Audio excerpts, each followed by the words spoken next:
Selamat sore dan salam sejahtera untuk kita semua. Selamat Recording in progress. di acara kita pada sore hari ini, yaitu kuliah praktisi jurusan kimia sesi pertama pada hari Jumat 12 November tahun 2021. Baiklah, untuk mengafdolkan acara ini, kami sampaikan selamat datang terlebih dahulu kepada narasumber kita, Bapak Agus Mustafa. Selamat sore, Assalamualaikum Pak Agus. Selamat sore Bu, Assalamualaikum warahmatullahi wabarakatuh. Ya, selamat sore Bapak Ibu dosen jurusan kimia, Bapak Ibu peserta, serta adik-adik mahasiswa yang kami cintai. Baiklah, saya akan menyampaikan secara umum dulu untuk kegiatan kita. Jadi nanti kita akan buka dalam 3 sesi. Yang pertama pembukaan, kemudian masuk ke acara inti, yaitu kuliah praktisi jurusan kimia tentang pigmen. Kemudian kita masuk ke tanya jawab dan penutup. Supaya kegiatan hari ini berkah, kita mulai dengan bersama-sama membaca basmalah. Bismillahirrahmanirrahim. Semoga kegiatan kita pada hari ini berjalan lancar. Bapak Ibu yang kami hormati, Dekan FMIPA yang kami hormati, Hajur Kimia, Kaprodi S1 Kimia dan Kaprodi S2 Kimia, serta terutama narasumber kita Bapak Agus Mustafa. Assalamualaikum warahmatullahi wabarakatuh. Salam sehat untuk kita semua. Mudah-mudahan pada hari ini kita dalam kondisi yang baik. Jadi kuliah kita ini sebetulnya sangat berarti menurut saya, karena rasanya gitu tiada hari hidup itu kurang berwarna gitu kalau tidak ada pigmen. Jadi kalau saya sampaikan untuk mahasiswa kimia terutama, ya mari warnai hidup kita dengan kimia. Baiklah, untuk acara pembukaan adalah teman seangkatan saya waktu kuliah. Ya, beginilah caranya kita memanfaatkan kawan. Jadi kalau mahasiswa ya harusnya beginilah ya. Berkawan itu ya seperti itu. Ketika kita punya kawan yang mempunyai kelebihan di bidang-bidang tertentu, ya kita memerlukannya, ya kita minta. Nah demikian juga kawan yang sebaliknya. Ya. Jadi ini sebenarnya memberikan contoh juga bagaimana kita membangun jaringan alumni sebenarnya. Ya kan? Nah, jadi persaudaraan sesama alumni itu ya menjadi penting. Nah inilah salah satu contohnya. Ya. Ya mudah-mudahan ini menginspirasi ke mahasiswa untuk bagaimana menjalin persahabatan sesama kawan itu, ya. Bahwa jalinan persahabatan itu ya sepanjang waktu, gitu kan. Ketika kita memerlukan kawan untuk memberikan sesuatu yang expertise yang dimilikinya, ya kita minta kesediaannya. Nah, untuk itu penghargaan yang sangat tinggi kami sampaikan kepada Bapak Agus Mustafa. Mengapa sih kita perlu menggunakan kuliah praktisi ini, gitu ya? Jadi sekarang ada tuntutan bahwa kampus itu harus terbuka bagi kehadiran para praktisi. Ya, jadi tidak hanya kampus itu isinya para kaum akademisi saja. Ya kalau isinya sih memang kaum akademisi ya, tapi aktivitasnya itu diharapkan melibatkan para praktisi dengan harapan memberikan wawasan yang agak memberikan wawasan yang berbeda sehingga terjadi pengkayaan pada mahasiswa itu. Nah untuk itu kita mulai mengadakan kuliah di jurusan kimia dengan menghadirkan Bapak Agus Mustafa dari praktisi industri pigmen. Nah dengan harapan mahasiswa nanti dapat wawasan baru tentang dunia industri, ya. Nah, kami ucapkan juga selamat datang pada adik-adik dari Fakultas Teknik, kalau tidak salah saya itu Fakultas Teknik juga kita undang ya. Ya juga selamat datang ya bagi peserta yang di luar Universitas Tanjung Pura. Mudah-mudahan kuliah kita hari ini dapat memberikan manfaat. Saya rasa demikian saja Bu Nili. Terima kasih. Assalamualaikum warahmatullahi wabarakatuh. Waalaikumsalam. Terima kasih Pak Dekan. Selanjutnya kita dengarkan sambutan dari Ketua Jurusan Kimia yang kami harapkan nanti bisa sekaligus membuka acara kita secara resmi. Kami persilakan kepada Bapak Dr. Andi Hairi Alimuddin. Silakan Pak Andi. Terima kasih Bu Nelly. Bismillahirrahmanirrahim. Assalamualaikum warahmatullahi wabarakatuh. Selamat sore, salam sejahtera untuk kita semua. Alhamdulillahirrabbilalamin. Segala puji patut kita panjatkan kehadirat Allah Subhanahu wa Ta'ala atas kesempatan yang diberikan kita sehingga bisa terselenggaranya kegiatan ini. Tentunya salawat dan salam kita berikan kepada junjungan Nabi Muhammad SAW. Semoga pertemuan ini merupakan salah satu upaya kita untuk mengikuti sunnah beliau untuk menuntut ilmu sepanjang masa. Yang saya hormati Dekan FMIPA Untan, Bapak Dr. Gus Rizal, serta jajaran pimpinan fakultas yang telah memfasilitasi kegiatan ini, pada Ibu Dr. Endah Sayekti, Sekretaris Jurusan, sekaligus yang mengkoordinir kegiatan ini beserta tim dan TIK FMIPA Untan. Ibu Dr. Adi Sofiani, Ketua Prodi S2 Kimia, dan Ibu Imelda Silalahi PhD, Ketua Prodi S1 Kimia, Bapak Ibu dosen kimia, adik-adik mahasiswa yang berkenan hadir. Kemudian yang lebih khusus saya sampaikan ucapan terima kasih dan penghargaan sebesar-besarnya kepada pemateri kita, Bapak Agus Mustafa Saleh, SSI. Terima kasih atas kesediaannya untuk berbagi ilmu, berbagi informasi kepada kita di jurusan kimia FMIPA Untan. Adik-adik sekalian, sejak Anda memasuki jurusan kimia, melangkahkan kaki memilih jurusan kimia sebagai pilihan, tentunya mulai saat itu Anda sudah membangun fondasi. Kalau dianggap sebagai rumah, ya. Setiap tahun Anda sudah membangun fondasi dan sudah mendesain rumah untuk Anda. Tentunya nanti akhirnya akan ada pintu dan jendela. Nah, kalau Anda tidak membuka pintu dan jendela tersebut, tentunya Anda tidak akan melihat dunia luar. Wawasan Anda harus dikembangkan sehingga Anda bisa mendapatkan informasi. Seperti tadi disampaikan oleh Pak Dekan, Anda akan menambah wawasan berpikir Anda, pengalaman Anda terhadap dunia kerja. Salah satunya adalah melalui kuliah praktisi jurusan kimia ini, kemudian KP, kerja praktek, dan KKM atau KKM yang Anda pilih, dan sekarang berbagai kegiatan yang diselenggarakan untuk mendukung MBKM. Tentunya kegiatan ini kita harap bisa memantapkan Anda nantinya setelah Anda menyelesaikan studi di S1 Kimia. Secara teori mungkin Anda sudah mempelajari tentang pigmen, tetapi mungkin informasi tentang apa manfaat dan penerapan aplikasinya, kemudian informasi-informasi yang lainnya kita harapkan Anda bisa dapatkan pada kegiatan ini. Dan untuk itu saya mengharap adik-adik menyimak dengan baik, ya, dan kalau bisa bertanya sebanyak-banyaknya pertanyaan yang bisa Anda sampaikan kepada pemateri untuk menambah, menggali informasi yang ada pada mereka.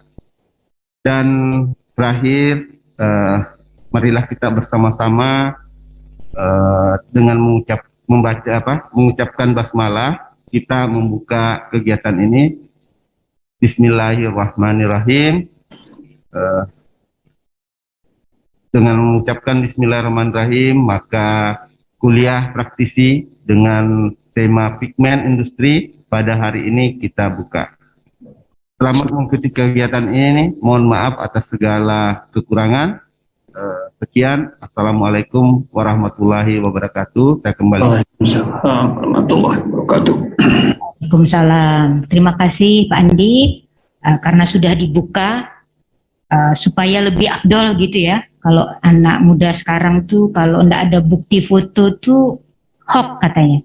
Jadi kesempatan ini kami persilakan kepada tim TIK, kita ambil gambar dulu.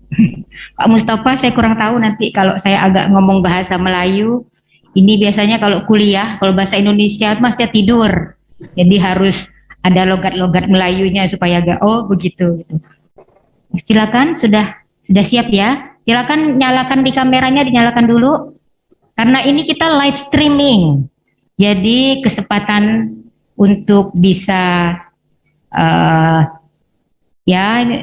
bukti lah ya pernah kuliah gitu, nanti ketemu dengan Pak Mustafa, Pak saya pernah ikut kuliah Bapak gitu ya. Nah ini silakan adik-adik mahasiswa, ini ganteng-ganteng semua, sayang kalau tidak ditampilkan. Sudah siap?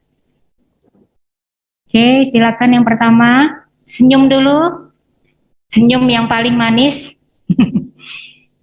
Senyum yang paling manis, yang pakai lipstik, nanti nanya dengan Pak Mustafa, lipstiknya pakai pigmen apa, atau pakai dyes apa gitu ya. Oke, silakan, warnanya bisa ada ungu, bisa pink, itu kenapa bisa begitu, nah, nanti kita pelajari di sini. Sudah, tim TIK? Oke, selanjutnya. Ini yang ada yang cat ya, nggak ada yang pakai cat rambut ya. Oke, ada yang pakai cat rambut, nanti tanyakan juga, Pak kok bisa ini ya cat rambut saya ada yang murah, ada yang mahal, apa ya yang membedakannya? Nah bajunya berwarna-warni kan? Kok bisa gitu ya ada warna-warni bajunya? Nah ini kita belajar hari ini dengan Pak Mustafa nanti. Sudah tim TIK ya? Oke, terima kasih. Kita sudah foto bersama.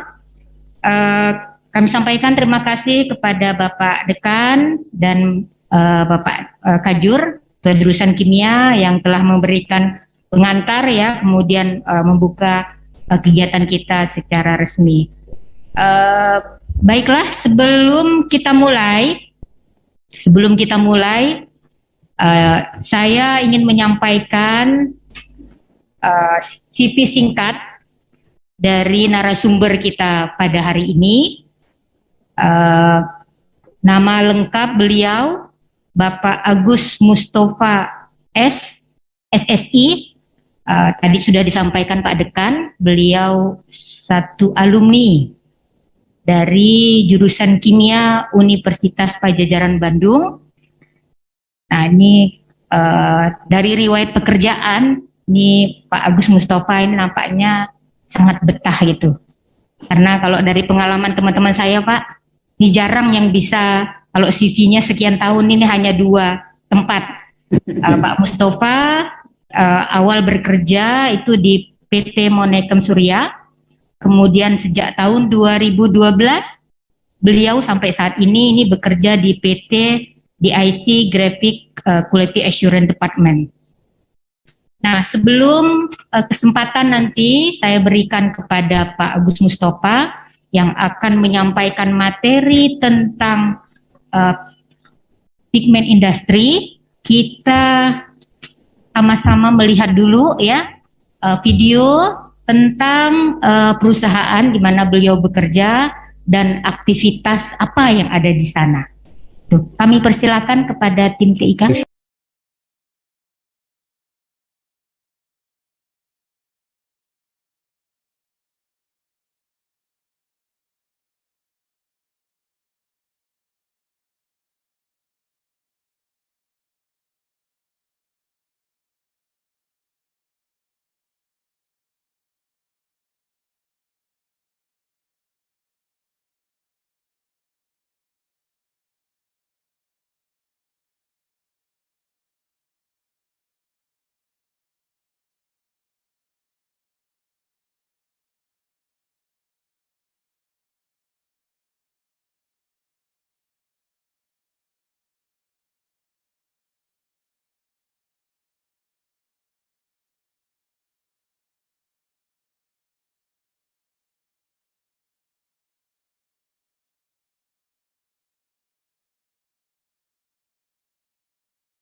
tentang perusahaan ya di IC. Mutunya gitu ya, brandingnya ini keren sekali menurut saya. Nanti mungkin kalau ada yang mau bertanya tentang brandingnya itu, color and comfort ini visinya sudah sangat ke depan menurut saya. Jadi tidak hanya sekedar mewarnai, tapi juga harus comfort. Oke, baiklah, mungkin peserta di webinar kali ini sudah tidak sabar ya. Saya terutama juga penasaran juga gitu Pak Agus Mustafa, karena pada ujian saya pernah ditanya dengan pembimbing karena kebetulan risetnya juga tentang DICE gitu. Nelly, apa perbedaan antara DICE dan pigment gitu? Nah, saya juga ingin menjawab gitu. Adik-adik mahasiswa, mudah-mudahan itu keywordnya ya. Jadi kalau kuliah itu Pak Agus, kita ada kompetensi yang harus didapat setelah kuliah. Nah, ini meskipun kita kuliah praktisi, tapi saya kira saya harapkan gitu ya, mudah-mudahan setelah mendengarkan paparan dan kuliah dari Pak Agus, nanti mahasiswa minimal bisa menjelaskan gitu kalau ditanya apa beda pigmen dengan DICE gitu. Oke. Untuk tidak membuang waktu gitu, kami persilakan waktu dan Zoom ini kepada narasumber kita pada sore ini, pada Bapak Agus Mustafa, kami persilakan. Silakan Pak Agus. Ya, terima kasih Bu Nelly. Cukup jelas suara saya? Jelas Pak. Oke. Ya, terima kasih. Assalamualaikum warahmatullahi wabarakatuh. Salam sejahtera buat kita semua. Ya, terima kasih sudah memberi saya kesempatan ya untuk bagi-bagi pengalaman ya. Ya, mudah-mudahan bisa bermanfaat lah buat adik-adik mahasiswa. Karena waktu zaman saya kuliah jarang sekali mendapat kesempatan seperti ini. Tapi sekarang dengan teknologi yang cukup maju, lewat online, lewat apapun bisa dilakukan. Yang mudah-mudahan bermanfaat. Nanti bila mana ada yang akan bertanya, silakan untuk ditanyakan. Bila bisa saya langsung jawab, saya jawab. Nanti bila tidak, mungkin saya akan jawab di kemudian hari via email atau apapun. Oke, terima kasih juga sudah sharing video tentang DAC. Sebelumnya saya sampaikan dulu, nama saya Agus Mustafa. Saya sudah bekerja di industri pigmen itu semenjak saya lulus. Saya lulus tahun 1997, hingga saat ini saya sebenarnya tidak kemana-mana di satu perusahaan. Ya, bukan karena betah atau bukan karena apa, tapi karena perlu. Dan kebetulan terakhir kita gabung dengan DAC, jadi lumayan menantang lah pekerjaan untuk orang-orang seperti saya, orang lulusan kimia yang tadinya hanya belajarnya pikirannya di lab, ternyata belajarnya di kemana-mana. Dan kebetulan pigmen itu tidak ada mata kuliahnya ya Bu ya di di kuliah ya, nggak tahu kalau sekarang mungkin ada. Padahal di negaranya yang maju, negara-negara maju itu ada mata kuliah tentang pigmen, bahkan handbook pigmennya sendiri cukup banyak ya.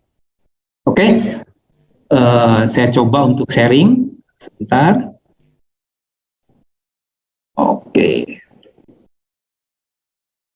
sorry.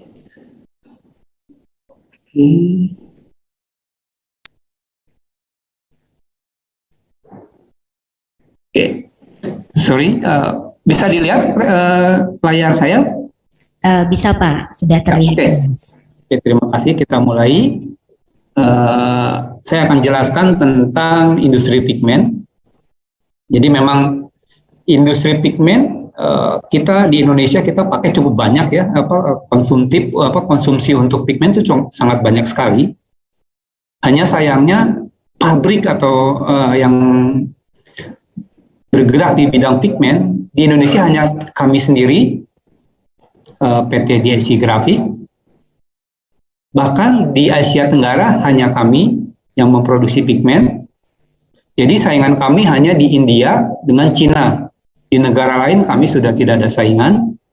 Sehingga memang pigmen ini jadi komoditas yang kalau dibilang teknologinya susah ya tidak juga, tapi memang syarat teknologi.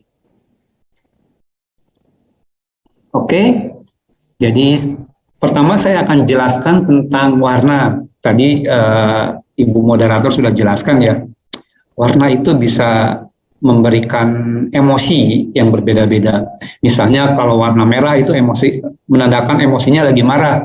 Tidak ada namanya, misalnya kalau kita bikin gambar muka gitu, orang menunjukkan gambar itu marah akan dikasih warna biru atau hijau, tidak akan mungkin. Pasti dia beli gambarnya merah. Demikian juga kalau kita lagi senang misalnya. Kalau lagi senang kadang kita dikasih warna biru, atau lagi orangnya lagi nyaman kasih warna biru. Jadi memang warna itu memberikan represent ke emosi seseorang. Jadi memang cukup unik kalau kita bicara tentang hubungannya antara emosi dengan warna. Memang ada. Nah, bicara tentang warna, jadi kalau mata kita, kita bisa melihat warna. Kenapa sih kita bisa lihat warna gitu ya? Ternyata mata kita ini hanya bisa menangkap spektrum ya, dengan panjang gelombang antara 380 sampai 720 nanometer. Di luar itu kita nggak bisa melihat. Nah, misalnya untuk warna infrared yang di atas 700-an, itu kita nggak bisa melihat. Microwave yang panjang gelombangnya cukup tinggi, kita nggak bisa melihat. Nah, jadi kita hanya bisa melihat di range 380 sampai 720. Nah, sekarang kenapa sih warna itu bisa muncul gitu ya? Jadi suatu senyawa, suatu benda akan timbul warna karena benda tersebut selektif mengabsorpsi panjang gelombang tertentu. Jadi kalau misalnya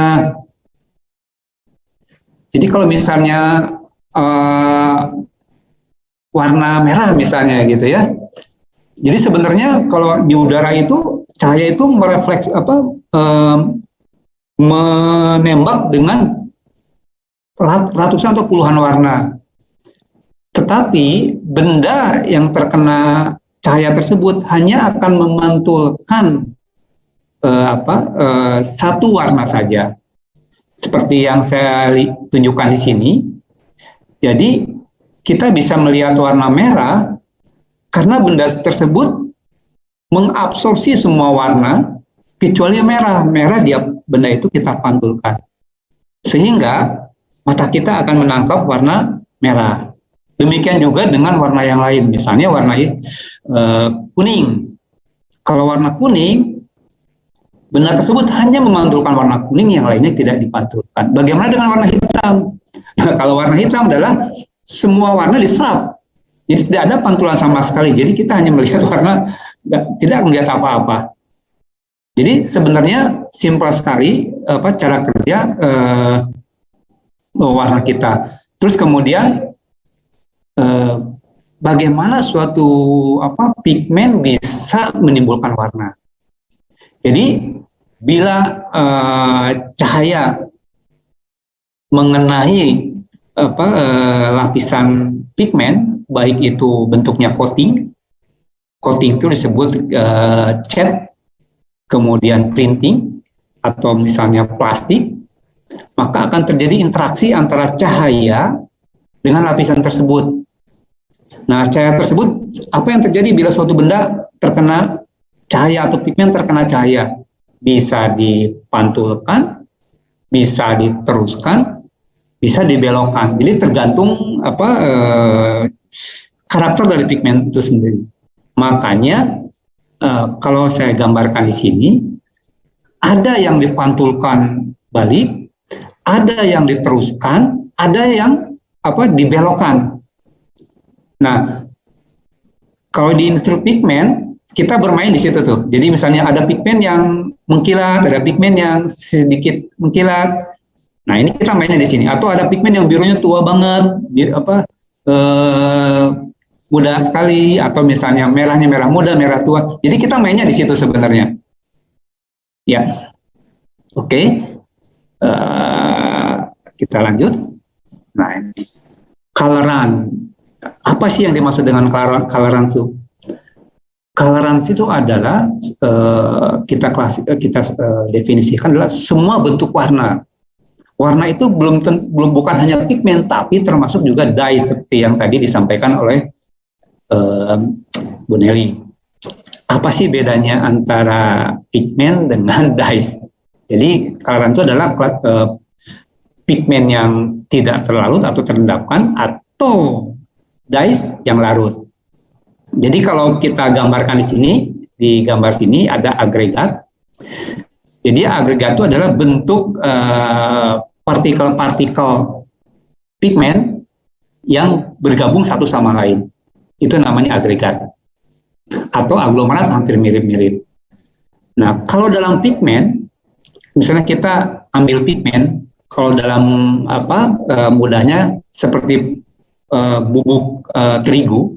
Jadi kalau kita pigmen itu, kita dispersikan, misalnya kita masukkan ke dalam solvent, masukkan ke dalam air, atau masukkan ke dalam apapun, maka akan terjadi dispersi kalau pigmen.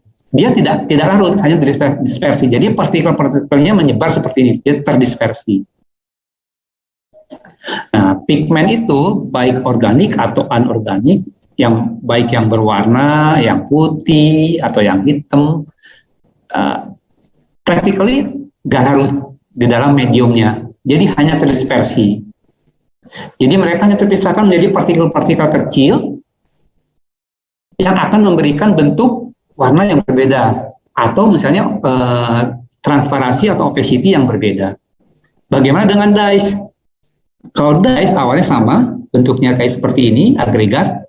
Begitu dimasukkan ke dalam suatu larutan atau solvent atau air, pigmen dyes tersebut senyawa tersebut akan larut sempurna.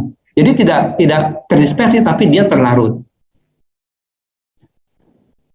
Nah, ada kalau kita simulasikan bedanya antara pigmen dengan dye. Jadi kita bisa lihat yang sebelah kiri adalah pigmen, sebelah kanan adalah dye.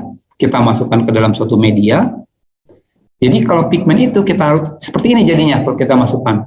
Kita aduk pun nanti lama-lama akan mengendap seperti ini. Sementara kalau dyes dia akan makin lama makin larut, sehingga terakhir kalau dyes itu akan terlarut sempurna. Jadi semua bagian itu menjadi sama rata homogen. Bagaimana dengan pigmen? Pigmen tidak akan terjadi melarut atau terlarut ya. Jadi kalau kita gambarkan seperti ini. Jadi kalau ditanya apa sih bedanya pigmen dengan dye? Ya solubility, jadi kelarutan. Dye larut, pigmen tidak larut. Ya, simple sekali sebenarnya kalau perbedaannya gitu. Oke. Selanjutnya pigmen itu apa sih gitu ya? Jadi pigmen itu adalah bentuk partikel berwarna yang halus ya. Baik itu sintetik ataupun alam. Partikelnya itu tidak larut dan mempengaruhi warna, jadi akan memberikan efek warna bila kita tambahkan ke cat, ke sistem suatu plastik atau coating. Nah, kalau kita klasifikasikan pigmen itu sendiri, kan ada banyak pigmen itu apa sih, jenis-jenisnya. Jadi sebenarnya ada beberapa klasifikasi, cuma saya sampaikannya adalah simple classification. Jadi yang paling mudah. Jadi yang pertama adalah organic pigment. Organic pigment itu artinya dia sintetis. Ya, jadi karena organik ya, mungkin masih kalau orang kimia pasti bedanya organik sama anorganik gitu ya, pasti ada C, ada gitu ya, ada ada atom C, atom N, misalnya seperti itu. Nah, sama. Kalau organik itu adalah dia harus mengandung cincin C gitu ya. Nah, biasanya kalau organic pigment itu dibuat dari senyawa yang berasal dari minyak bumi. Biasanya kita tambahkan ada asam atau kimia-kimia lainnya. Dan umumnya karena sintetik ya, karena apa?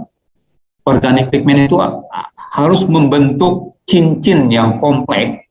Berarti kan energi yang dibutuhkannya gitu. Beda kalau misalnya bentuknya cuma misalnya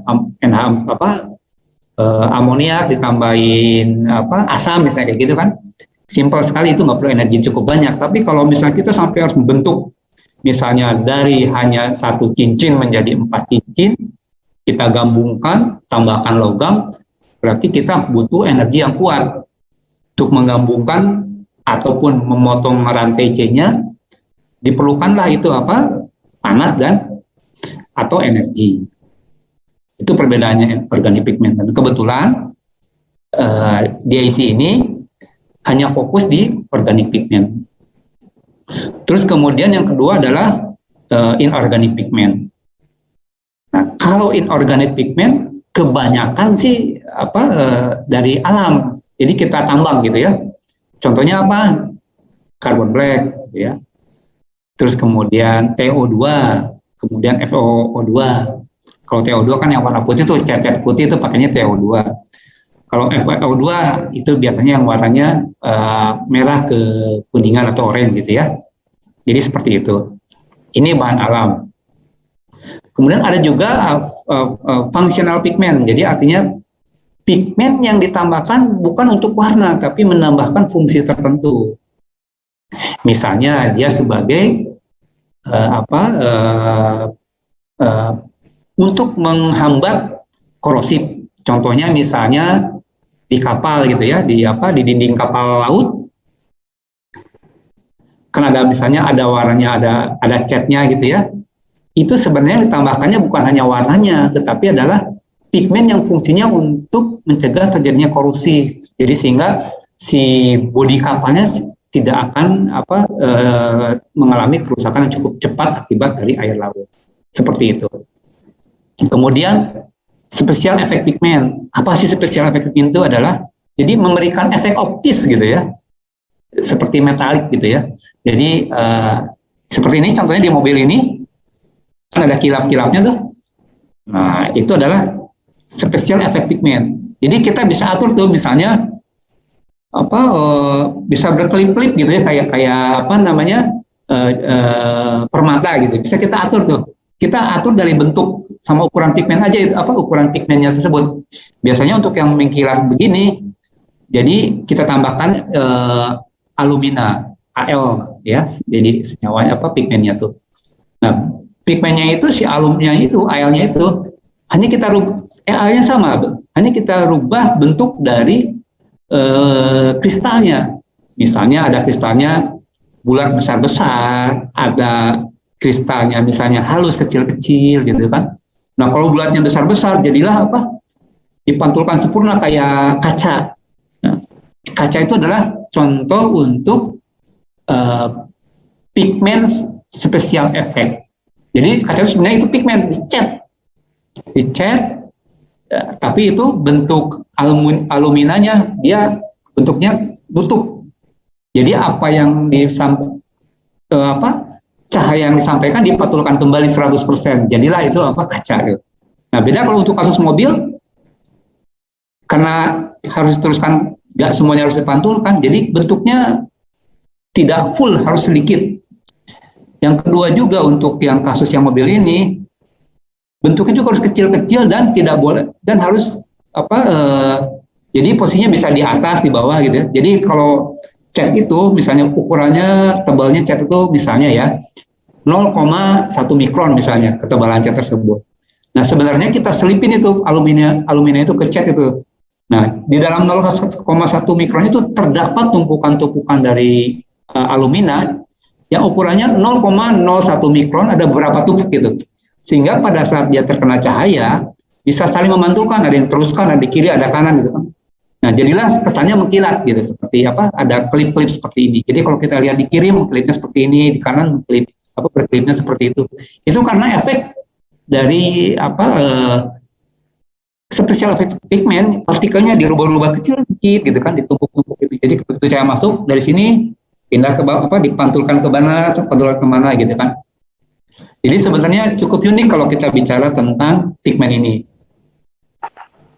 Oke, jadi nah ini kalau apa ilmiahnya ya, kalau apa namanya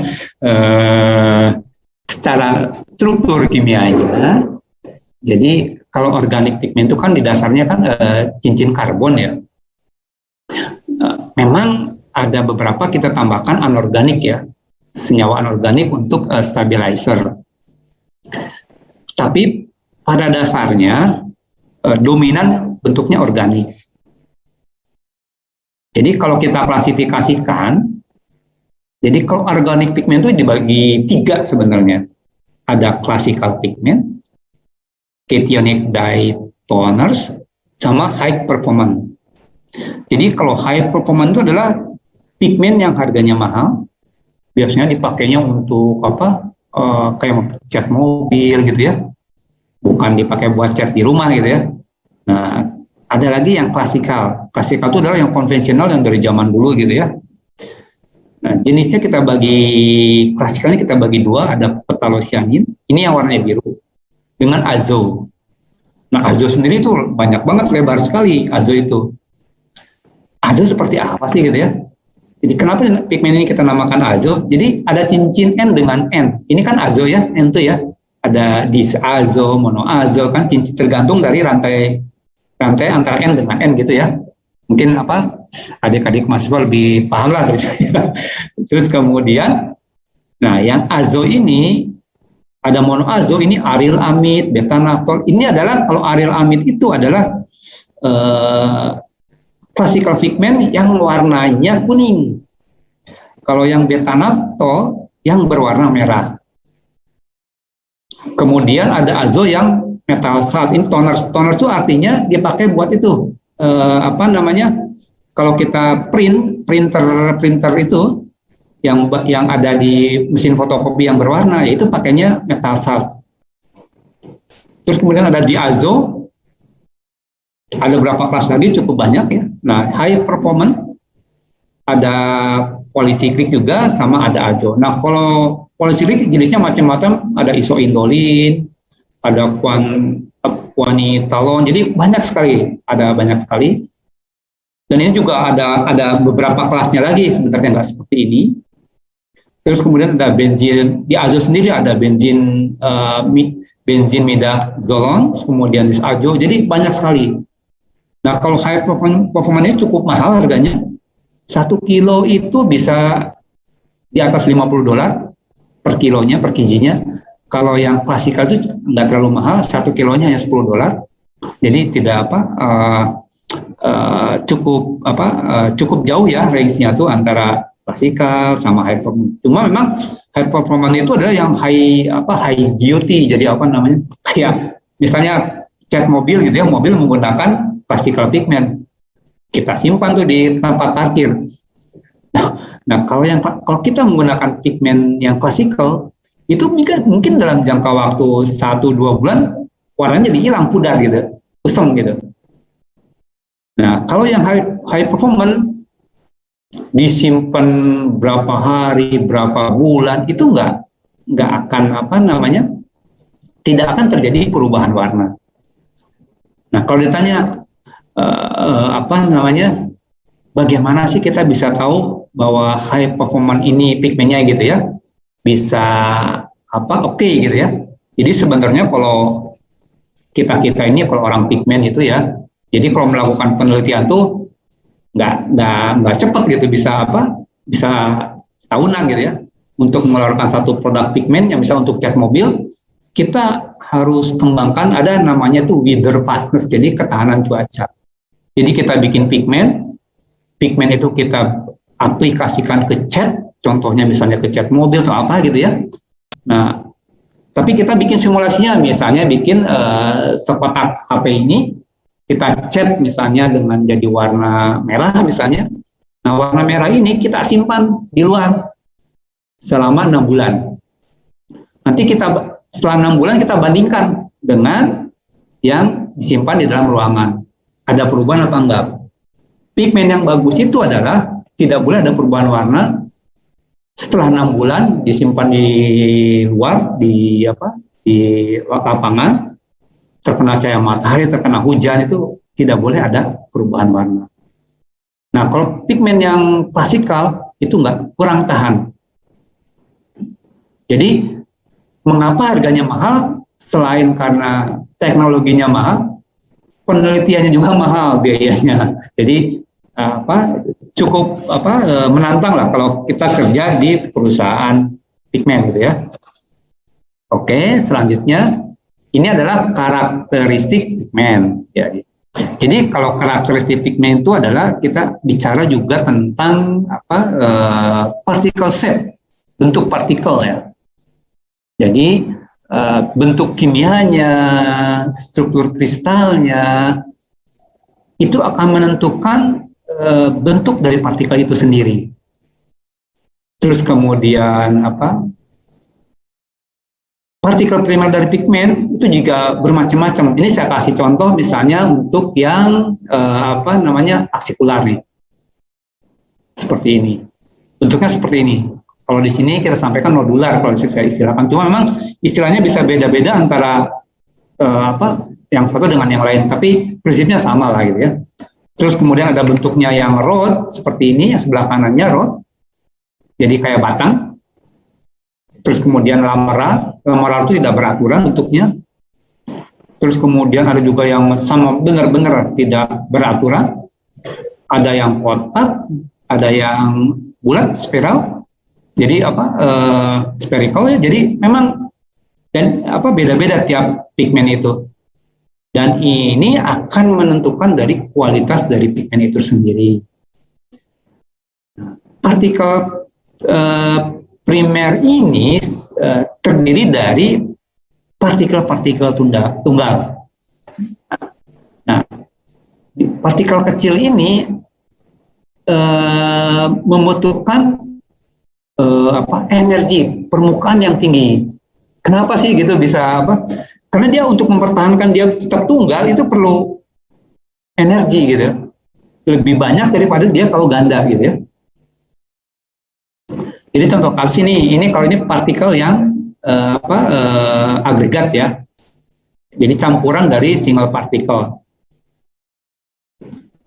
Kalau bentuknya agregat seperti ini, kalau kita dispersikan akan susah sekali karena dia kuat ikatannya tuh.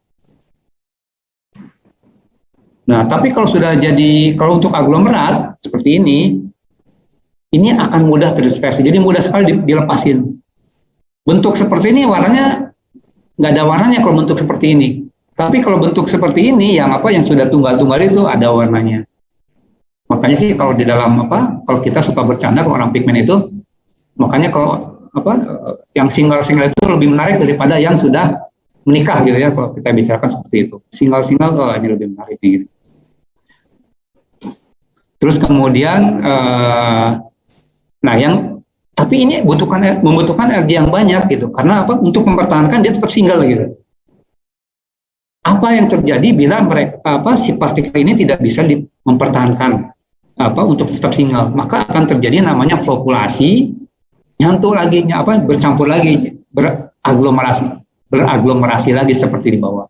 Kasusnya seperti cat gitu ya. Nah, kalau cat kita diamkan misalnya 5 hari ya, itu kan akan terpisah tuh warnanya tuh. Nah, itu artinya dia terjadi flokkulasi. Terus kalau mau pakai bisa kita aduk tuh si catnya itu kan. Tujuannya adalah untuk menghancurkan si aglomerasi ini, balik lagi supaya tetap menjadi tunggal, supaya ada warnanya. Kalau bentuknya seperti ini, itu nggak ada warnanya. Cat seperti itu kasusnya. Jadi kalau cat itu bisa berflokkulasi menjadi aglomerasi seperti ini. Makanya kenapa kalau cat pasti harus diaduk dulu sebelum dipakai. Oke. Terus kemudian ini ada yang color properties juga. Nah, kalau misalnya orang yang bukan orang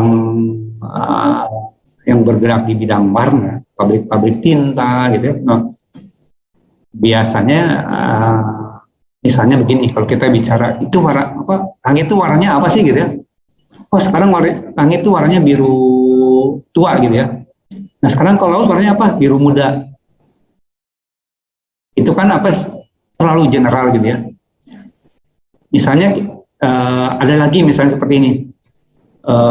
Kita minta anak kita membeli, tolong belikan sendal yang warnanya biru. Kita pinginnya sih birunya jangan terlalu norak gitu ya, birunya biru muda gitu kan.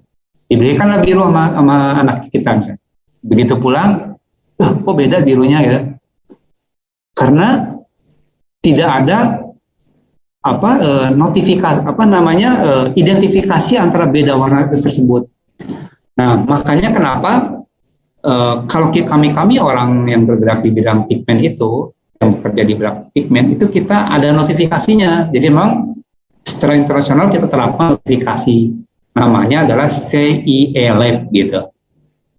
Jadi warnanya bisa kita bedakan antara warna yang biru muda, sedikit muda, sangat muda, biru tua, sangat tua gitu kan. Jadi bisa kita bedakan dalam bentuk angka. Bagaimana kita tahu itu angkanya? Ada alatnya. Jadi kalau di dalam industri pigmen, kalau kita gambarkan itu ada ada tiga notifikasi. Yang pertama adalah A itu adalah itu semakin plus itu semakin hijau, semakin plus semakin merah. B semakin plus semakin kuning, semakin minus semakin biru. Ada namanya L, itu adalah kekuatan warna. L-nya semakin gede, nilai L-nya itu adalah semakin putih. L-nya semakin kecil, minus gitu, semakin hitam. Jadi ada notifikasinya. Jadi ada angka-angkanya, misalnya ada 100 berapa gitu, ada angkanya kalau kami yang bekerja di industri pigmen atau warna. Jadi kalau hue itu adalah shade ya, misalnya awalnya kita bicara misalnya merah kehijauan gitu, itu adalah hue. Hue dari merah itu apa hue-nya? Kehijauan misalnya kayak gitu. Terus kemudian biru misalnya, biru kemerahan sama biru kehijauan misalnya kayak gitu. Itu adalah hue. Warna aslinya biru tapi hue-nya atau shade-nya merah atau hijau misalnya seperti itu. Atau misalnya kuning, apa kuning kemerahan misalnya, atau misalnya kuning kehijauan. Jadi itu adalah hue dari warna. Color strength itu adalah kalau bahasa ilmiahnya adalah kemampuan dari suatu pigmen dan sistem tersebut untuk mengabsorpsi radiasi elektromagnet ya, yang visible, yang di antara 380 sampai 720 nanometer itu.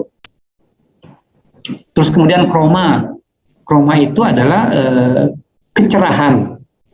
Jadi kekuatan. Jadi kalau kita bilangnya putih kusem atau misalnya putih bersih, itu adalah kroma kalau istilah kami di orang-orang warna. Nah kalau AB itu yang tadi saya sampaikan, warna unik, jadi ada merah, hijau, biru, kuning. L itu lightness, itu artinya kekuatan warna. Jadi kalau misalnya kita kasih L-nya negatif, udah pasti itu udah deketin tua gitu ya. Oke, itu color properties. Kita lanjutkan kembali. Opacity dan transparansi. Jadi dalam istilah warna itu atau pigmen ada istilahnya opacity sama transparansi. Hampir sama ya. Kadang kalau kita jualan pigmen, opacity-nya gimana, transparansinya gimana gitu kan. Itu hampir sama sih. Jadi kalau transparansi itu adalah tembus gitu. Ya, jadi benar-benar nggak terlihat gitu.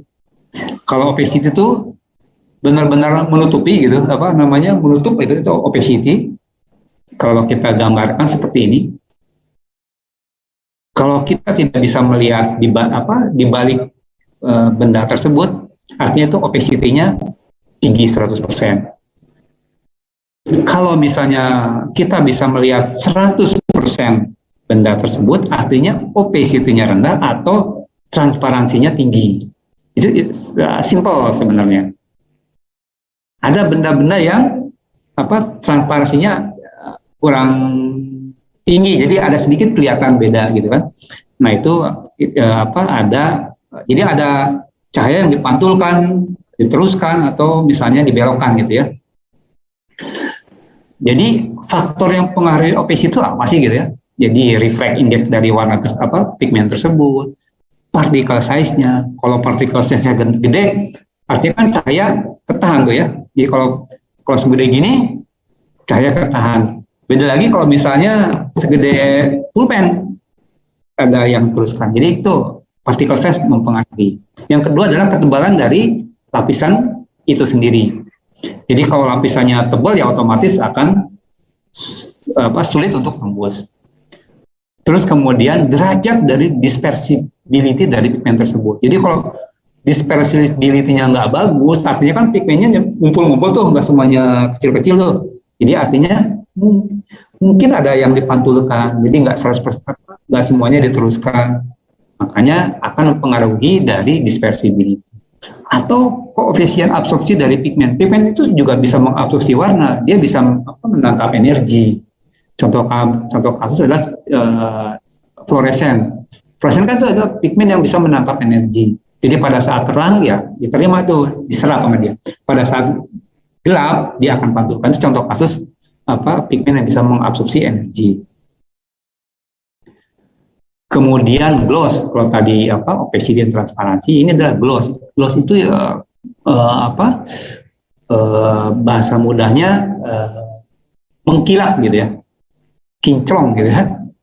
Jadi optical property dari bagaimana pigmen tersebut merefleksikan cahaya, like a mirror gitu, seperti kaca gitu ya. Jadi ini dipengaruhi oleh refraksi indeks dari sistem tersebut. Radiasinya dan struktur dari permukaan juga sangat mempengaruhi. Nah, contoh kasusnya gloss seperti ini. Jadi gloss itu bisa dipantulkan, bisa dipantulkan balik, bisa dipantulkan 45 derajat, misalnya 90 derajat, atau bisa dipantulkannya semuanya, nggak ada yang dibalikan gitu ya. Jadi memang gloss itu salah satu karakter, karena itu akan memberikan efek yang berbeda. Jadi dalam industri pigmen nanti ada misalnya ada istilahnya 20%, 60%, 85% gitu ya. Jadi kalau insidennya cuma 20%, artinya memang glossnya itu bagus sekali, hampir dipantulkan semua gitu ya. Kalau 60% ya sedikit gloss gitu kan. Kalau 85% yang dipantulkannya ya nggak kurang gloss, ya agak opaque gitu ya. Kalau kita lihatnya nggak kinclong gitu, nggak kayak kaca gitu. Jadi itu simple definisi dari gloss. Oke. Ada lagi istilahnya adalah rheology. Rheology itu artinya karakter dari deformasi dari pigmentasa tersebut dan juga flow properties-nya. Nah, ini satu hal yang penting di industri pigmen. Jadi kalau misalnya partikelnya semakin halus gitu ya, maka viskositasnya akan semakin tinggi. Jadi kalau partikelnya semakin halus, viskositasnya makin tinggi dan sebaliknya gitu ya. Jadi memang banyak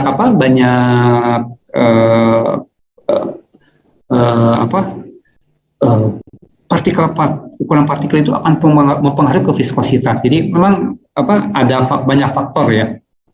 Oke. Nah, ini kalau aplikasi dari pigmen ya. Ini jadi pigmen ini kan banyak digunakan untuk aktivitas manusia ya buat kita semua.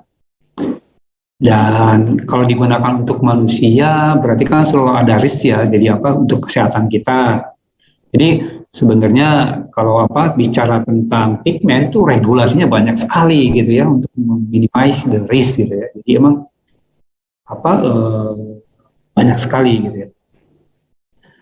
Jadi pigmen ini kita bisa pakai di mulai dari plastik, kertas, tekstil, coating, paint, kosmetik, makanan dan lain-lain. Jadi banyak sekali, luas sekali. Jadi memang aplikasinya cukup banyak gitu ya. Jadi banyak digunakan di segala aplikasi. Contohnya misalnya kita secara tidak sadar sebenarnya saat ini juga sedang menatap dari hasil pigmen. Jadi layar kita ini, layar monitor kita itu kalau kita gunakan loop, lihat lebih dalam mendekati ke monitor tersebut, itu ada beberapa warna. Ada warna merah, hijau, kuning ya. Itu adalah pigmen itu. Jadi memang banyak sekali digunakan untuk aplikasi ya. Nah, kalau ditanya quality system seperti ISO untuk industri pigmen ada nggak ya? Udah jelas kalau quality system ISO 9000 itu udah hal yang normal. Jadi sebenarnya kalau misalnya nanti adik-adik mahasiswa misalnya nih hanya paham ISO 9000 itu mungkin kalau 10 tahun yang lalu itu is okay gitu ya. Tapi sekarang itu ya 9000 itu adalah ya kita harus tahu. Jadi gak usah diajarkan, memang kita wajib tahu ISO 9000 karena itu udah umum hampir di semua perusahaan baik yang kecil sampai besar pasti akan menerapkan ISO 9000. Jadi ada hal yang biasa. Tapi sebenarnya buat kita nih adik-adik mahasiswa, saya itu banyak sekali quality system yang berhubungan dengan para tenaga kimia. Seperti nanti adik Pak Sulus, nanti banyak sekali lowongan-lowongan pekerjaan yang yang berhubungan dengan keahlian kita. Disinilah kita orang-orang kimia terlibat ya. Jadi misalnya ini pada saat apply di printing industry, jadi kayak bikin kayak aqua itu kan ada printingnya tuh, ada merek aquanya. Nah, kita itu orang-orang pigmen itu kita harus bisa mengontrol migrasinya. Karena kan pigmen itu kan bahan kimia ya. Nah, dan bahan kimia itu ada kemungkinan bermigrasi, pindah ke dalam airnya atau ke dalam medianya yang menggunakan. Nah, kita harus pastikan bahwa pigmen tersebut tidak bermigrasi. Apa sih sistemnya? Yaitu ROHS gitu ya, Restricted of hazard substance ya. Ada lagi AP89 dan lain, banyak sekali. Terus pada saat kita aplikasikan ke printing ke pabrik tekstil, ada namanya Okotek gitu ya. Itu orang-orang kimia itu banyak yang bergerak di bidang yang bekerja di lab yang melakukan pengetesan Okotek yang ada di Jakarta. Kenapa perlu itu? Karena begini, begitu pigmen itu kita pakai di printing ke pakaian, dan pakaian itu kita pakai ke tubuh kita, kalau terjadi migrasi dari pakaian kita ke tubuh kita itu kan sangat berbahaya.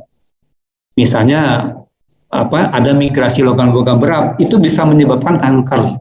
Nah, itu yang tidak diperbolehkan. Nah, kita harus tahu detail sampai seperti itu. Terus kemudian pada saat kita aplikasikan untuk plastik misalnya, untuk mainan anak-anak. Nah, kan sering lihat tuh kalau anak-anak bermain-mainan kan secara tidak sengaja memakan, menjilat mainan plastik tersebut.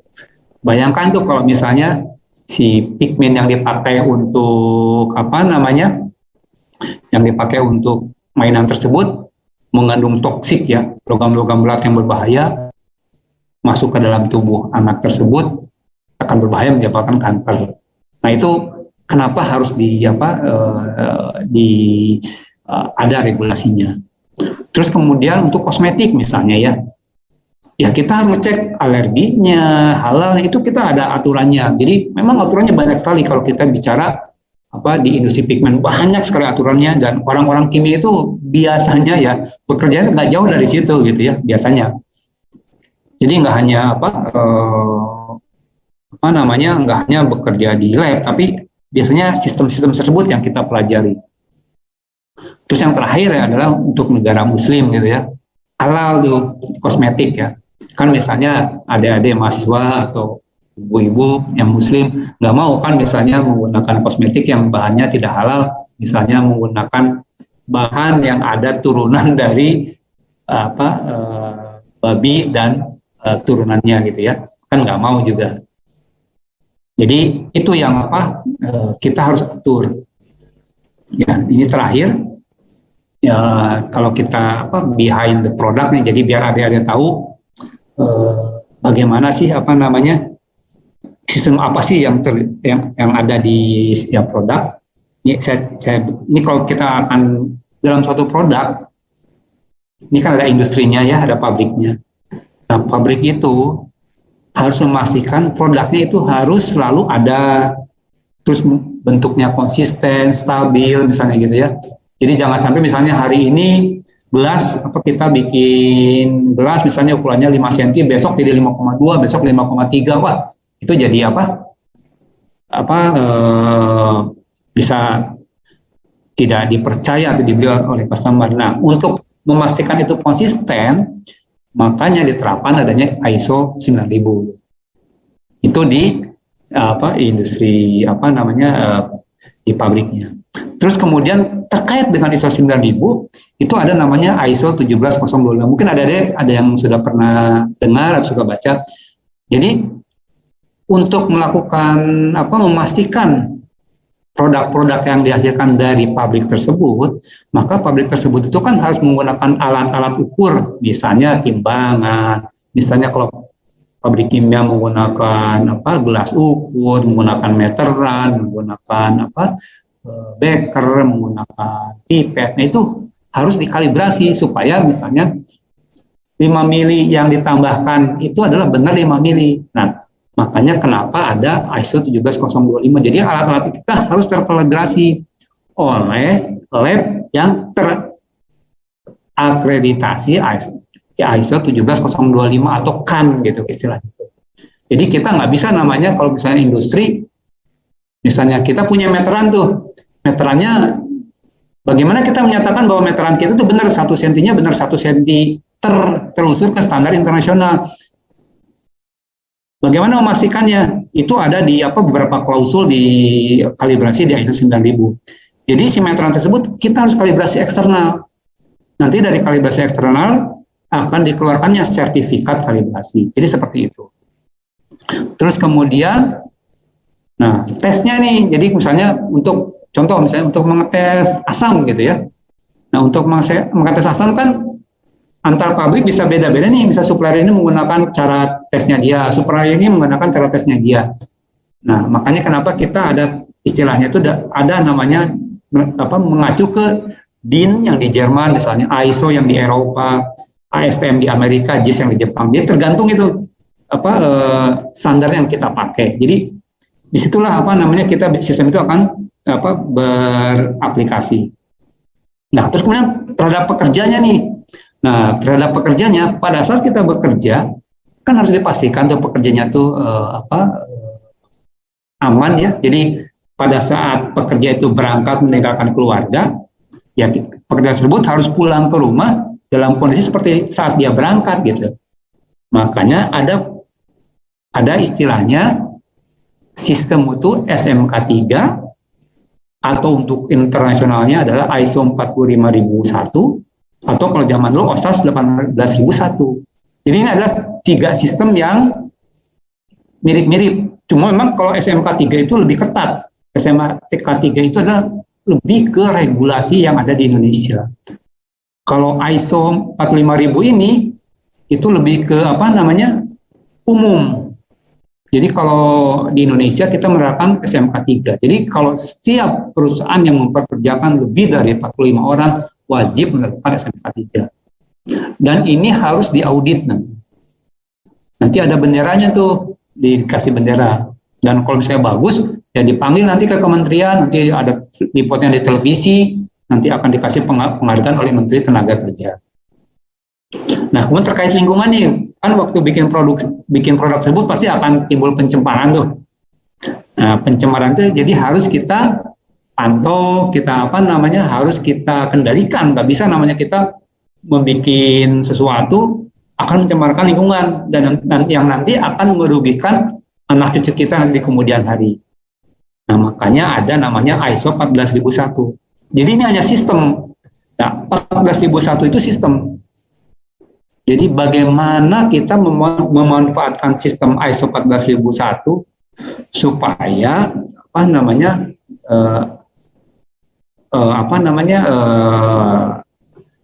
lingkungannya dikendalikan dengan benar, output waste-nya dikendalikan dengan benar. Nah, relatif dengan 14001 pemerintah sih sekarang udah melakukan ada namanya Properda, Propernas.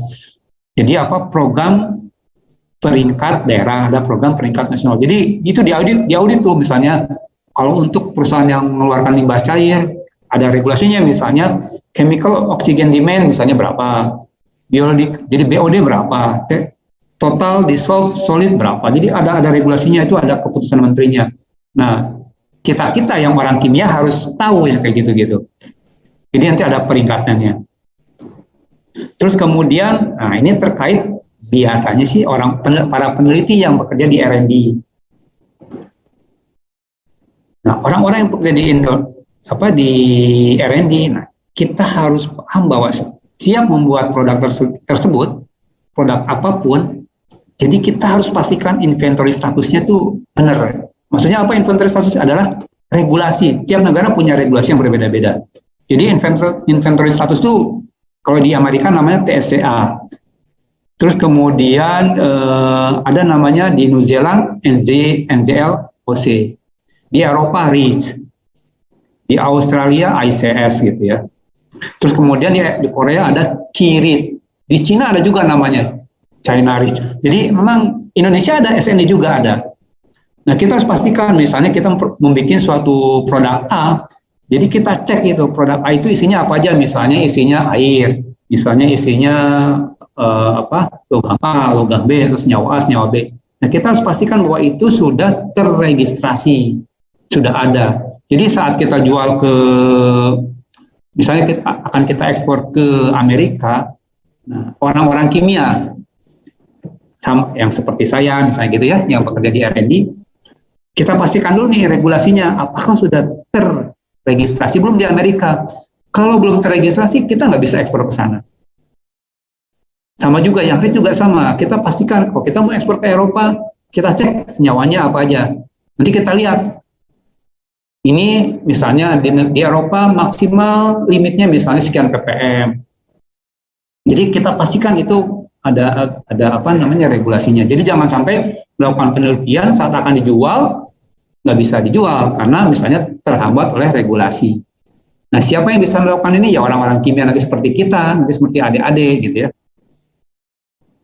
Nah, ini pada saat akan melakukan pengiriman. Nah, pada saat akan melakukan pengiriman, ya kita pastikan SDS-nya sama regulatory statusnya. Maksudnya apa sih regulatory status? Maksudnya kalau kita akan mengirim suatu barang satu tempat ke tempat lain, kan ada potensi terjadinya tumpahan, kecelakaan ya. Ya kalau terjadi kecelakaan, ya ada regulasi yang harus kita penuhi. Jadi kita harus penuhi itu, misalnya bahan kimia yang berbahaya itu harus dikirim menggunakan kontainer jenis A, jadi nggak bisa sembarangan. Terus kemudian kalau untuk yang misalnya yang tidak berbahaya, kita bisa gunakan yang umum, bisa seperti itu. SDS, nah SD itu kan safety data situ. Nah, kita harus bikin. Nah, kalau sekarang ini ada sudah tersedia software yang bisa kita beli. Jadi kita cukup masukkan senyawanya apa, nanti akan keluar sendiri SDS-nya tuh. SDS itu isinya ada 14 section dari mulai komposisi, hazard label dan segala macam. Nah, terus kemudian bagaimana kalau kita jualnya di Indonesia nih? Nah, kalau dijualnya Indonesia, ya kita harus punya namanya SNI. Kalau ke negara asing sih kita nggak perlu SNI, tapi kalau kita mau jual ke lokal, ke Indonesia ya harus adanya SNI. Tapi ini berlaku untuk yang direct to customer. Tapi kalau directnya ke pabrik lagi kita nggak perlu SNI. Jadi itu SNI. Nah, SNI itu apa? SNI itu mirip dengan ISO 9000, mirip sekali. Nah, biasanya sih orang-orang kimia itu kerjanya kerjanya dekat-dekat ke SNI sama ISO biasanya. Jadi setiap pabrik kimia pasti akan menerapkan sistem ini, dan biasanya yang in charge-nya itu adalah orang-orang kimia. Nah, bagaimana dengan yang kalau kita jual ke negara muslim atau orang-orang customer muslim, ya kita ada namanya assurance system 23.000. Jadi kita harus pastikan ini mirip seperti ISO 9000 prosesnya. Nanti diaudit sama lembaga MUI. Jadi kalau kita menerapkan HAS 23.000, nanti perusahaan kita akan diaudit oleh MUI. Auditnya bisa setahun sekali atau setahun 2 kali. Itu ada grade-nya nanti. Kalau hasil auditnya bagus, excellent, ya grade level. Misalnya.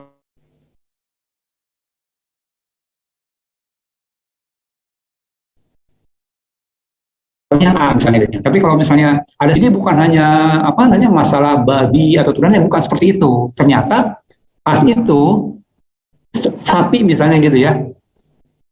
Sapi itu kalau kita membeli daging sapi yang tidak disembelih ya dengan mengikuti kaidah Islam, itu nggak halal. Jadi daging sapi itu betul halal, tapi begitu tidak disembelih dengan misalnya ditembak misalnya, itu kan jadinya tidak halal. Nah, hal seperti itu yang di sistem halal itu yang kita yang kita kendalikan. Nah, terus kemudian terkait misalnya kalau dijual ke anak-anak, misalnya ke manusia, ke tubuh manusia, ya kita harus kendalikan EN71-nya, AP89, ROS.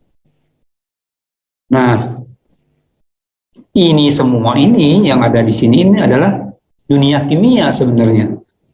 Jadi kalau adik-adik ditanya mau nanti kelulusan kimia kerja di mana? Ya kerjanya sudah pasti salah satunya seperti ini. Di luar yang masih ada yang yang manajerial juga ada, yang bukan yang berhubungan kimia. Tapi kalau bicara orang kimia akan kerjanya seperti ini. Jadi pasti kalau perusahaannya bikin produk akan selalu ada orang kimia di situ.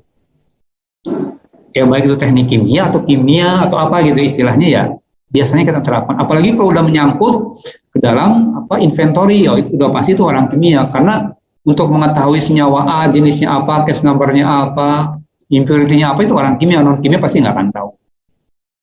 Jadi ini yang bisa saya sampaikan untuk adik-adik, di samping tadi yang pigmen, ini yang bisa saya sampaikan.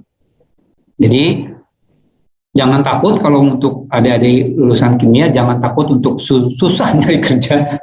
Pasti ada kerja, karena selama ada produk pasti ada orang kimia.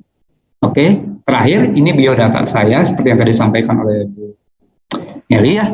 Jadi memang saya kerja di QA, tapi mungkin di bawah 50% saya kerja di QA, 50% yang lain saya kerja di ICIP Technical Center, terus kemudian Regional Technical Service di ICIP. Jadi memang cukup menantang.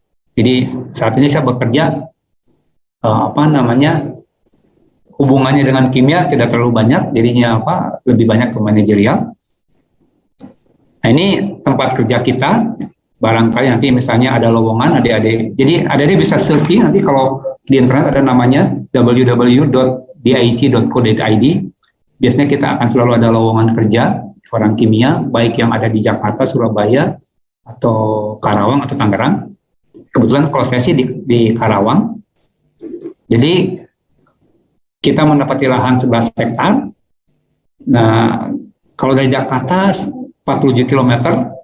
Kalau sekarang kan ada di tempat kita di Antara Cikampek sama Jakarta ada double tol, ada tol layang sama tol bawah. Kalau dulu bisa berjam-jam karena macet, sekarang nggak nyampe 1 jam dari bandara udah sampai ke tempat kita. Oke, nah ini bidang kerja saya. Jadi ini yang Pigment Technical Center, jadi cukup menantang. Jadi DIC itu perusahaannya cukup global, jadi ada di beberapa negara, tetapi kita fokus untuk technical centernya nggak di semua negara. Jadi risetnya misalnya yang di Karawang itu Pigment Technical Center, jadi hanya khusus pigment aja yang kita teliti di sini. Sementara di negara lain misalnya yang ada di Malaysia itu solid compound kayak plastik gitu. Terus kemudian di Thailand kita ada khusus printing ink. Printing ink yang buat tinta cetak gitu ya, yang buat gravure, yang aqua, kaleng kayak gitu-gitu ya. Terus di Eropa juga ada, di Cina juga ada, di Amerika juga ada di mana-mana, termasuk di Jepang. Nah, menariknya kerja seperti ini, jadi orang-orang kimia itu kalau di tempat kerja seperti menariknya adalah kita akan selalu ketemu sama banyak orang. Kalau dulu zaman sebelum COVID, mungkin bisa tiap bulan bisa 3 kali pergi keluar gitu ya. Jadi bisa ke negara mana bisa 3 kali dalam sebulan. Tapi semenjak COVID, jadi kita lakukannya online. Jadi menarik sekali, menantang sekali ketemu sama orang asing, kita diskusi, presentasi, menyampaikan apa yang kita kembangkan di Indonesia misalnya, yang dikembangkan di Jepang, di Cina. Jadi kita saling tukar pikiran dalam satu meeting besar gitu ya. Nah ini menarik sekali kalau kita bekerja di industri pigmen seperti saya. Jadi ada keterkaitannya sama kimia, tapi kita ada manajerialnya research. Jadi mungkin kalau di lembaga penelitian seperti di universitas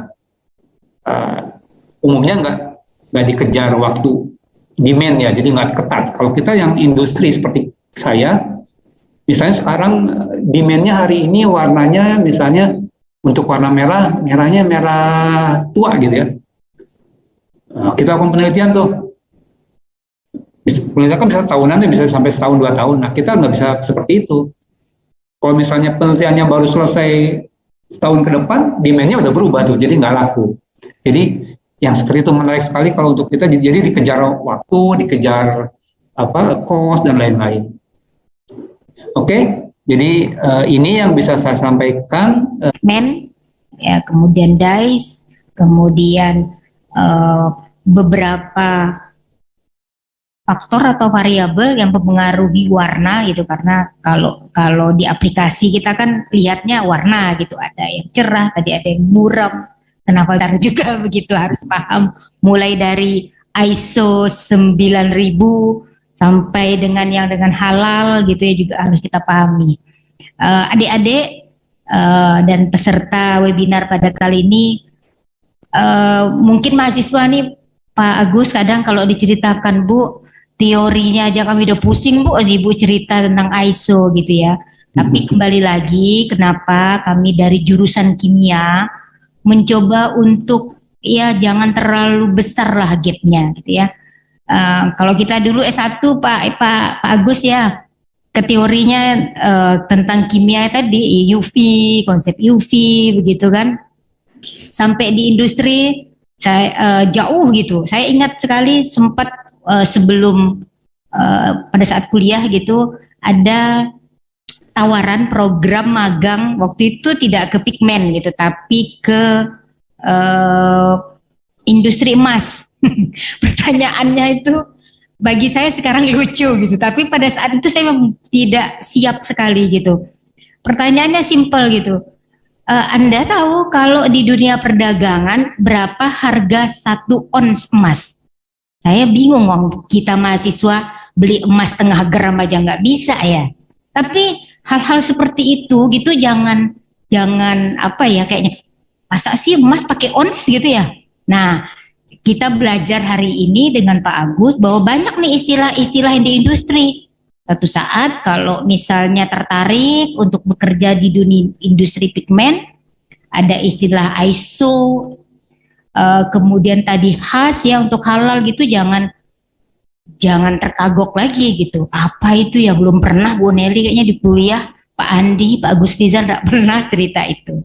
Oke, adik-adik, untuk sesi tanya jawab kita masih punya waktu sekitar 20 menit.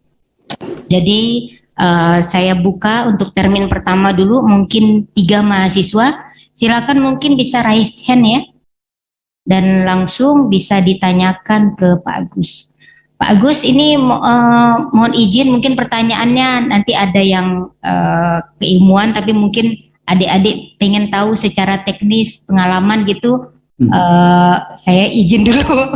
Mangga Bu, silakan. Ya, pengalaman kadang kan pengen tahu gimana suka dukanya gitu ya. Silakan. Ini kita terbuka karena kuliah praktisi. Asalkan jangan nanya Pak Agus, anaknya sudah ada yang gede belum gitu ya. Terima kasih. So, biasanya nanyanya gitu Pak Agus. Silakan yang mau bertanya. Silakan raise hand.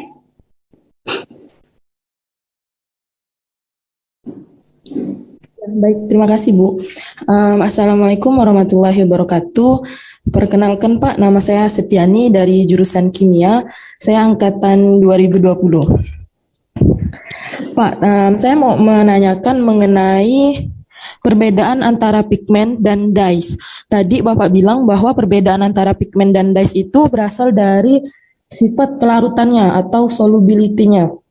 Di mana untuk dyes, semakin lama kita lakukan pengadukan, itu akan melarutkan sempurna dyes di dalam pelarutnya itu. Sedangkan pigmen itu nanti akan terjadi kayak penggumpalan gitu di bawahnya.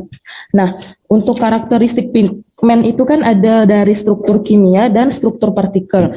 Yang saya ingin tanyakan Pak, bagian mana di struktur kimia dan partikel dari pigmen dan dyes yang dapat mempengaruhi kelarutan dari pigmen dan dyes itu sendiri, Pak.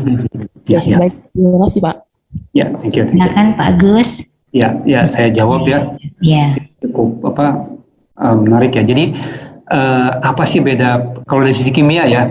Jadi struktur kimia. Umumnya pigmen itu mengandung logam. Jadi organologam. Jadi seperti petalosianin gitu ya. Kalau pigmen itu namanya kuper petalosianin. Nah, begitu ada kupernya, dia akan menjadi tidak larut dalam air. Nah, kalau dyes itu tidak ditambahkan logam. Jadi hanya petalosianin. Jadi dia akan larut sempurna. Umumnya bedanya di situ. Seperti di red misalnya di red. Nah, di red itu waktu saat bikin rednya tersebut ada namanya istilahnya metalisasi. Sebelum metalisasi dia dyes. Kita tambahkan kalsium klorida atau barium klorida. Begitu tambahkan kalsium atau barium klorida akan terikat dengan senyawa yang sudah jadi tersebut, kopling tersebut. Makanya namanya menjadi kalsium gitu. Kalsium red, barium red. Nah, adanya kalsium menyebabkan dia menjadi tidak larut dan menjadi pigmen. Tapi kalau tidak ada kalsium atau barium, dia bentuknya dyes.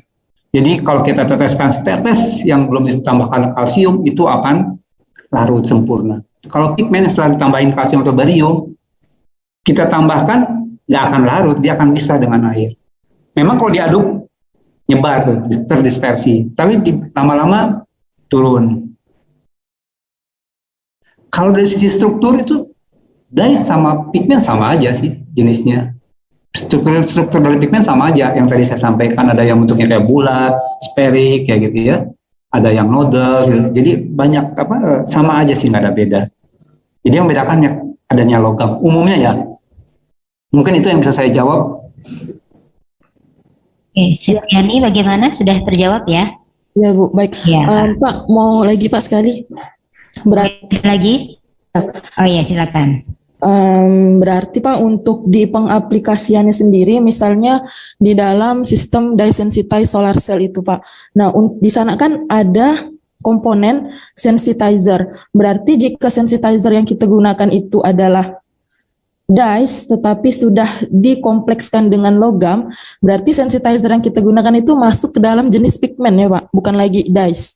Nggak bisa seperti itu. Jadi dyes menjadi pigmen itu dibuatnya pada saat produksi pigmen.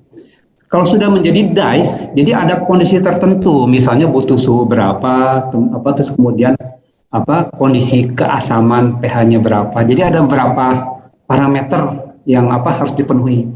Kalau parameter tersebut tidak terpenuhi, itu tidak akan terjadi reaksi, karena reaksi logam dengan organik itu tidak mudah, butuh energi kinetik yang cukup banyak gitu.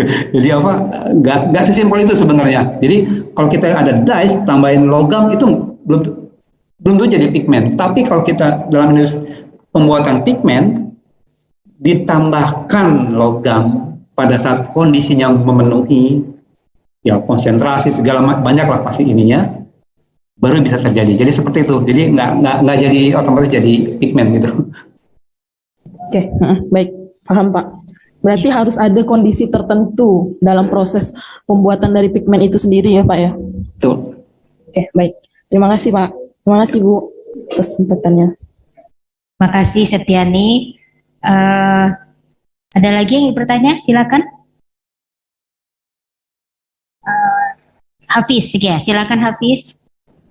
Silakan sebutkan nama dan jurusan atau prodinya ya. Ya, Bu. Terima kasih Bu atas kesempatannya. Perkenalkan, nama saya Hafidz Kamarul, mahasiswa kimia angkatan 2018. Saya ingin bertanya Pak mengenai hue. Di slide color properties itu kan ditunjukkan bahwa hue-nya untuk warna yang ada di kiri atau di kanan dari warna pokok. Contohnya kan biru kemerahan atau biru kehijauan. Apakah bisa Pak kalau hue-nya itu di warna yang bertolak belakang Pak? Seperti biru kekuningan itu Pak?